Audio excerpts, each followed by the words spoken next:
Zubrex, the softest of the touches. Ear loop, latex free. Okay. Face mask, not making any claims. Let's open this up. Okay. They're sealing packs of 10, it looks like here. Let's get this going. Very cloudy spun bond, and that usually is a good sign of not quality material. I think the very, very, very first test mask that we did, we bought fabric from Kenya because we could not get it from anywhere at the time. And it was very, very cloudy. This is like not a super well constructed mask, but it's like the top is like rolled over, and there's like this little like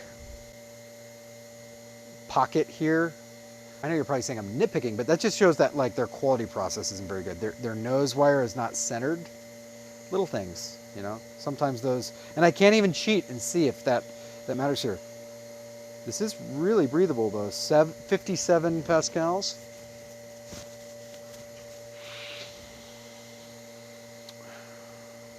This smells like a freshly made paper mache volcano.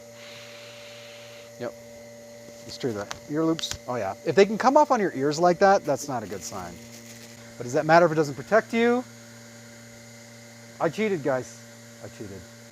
Oh, 92.738. 92.738. That is a failure. That was, huh? Oh, pascals was 58.4. So super breathable, but breathability follows filtration, right? Oh, the welds didn't look good, so I was like, ah, yeah. Yeah, so Zubrex, the Zumba mask, the officially sponsored Zumba mask, not the best mask. But the box, soft touch, A+.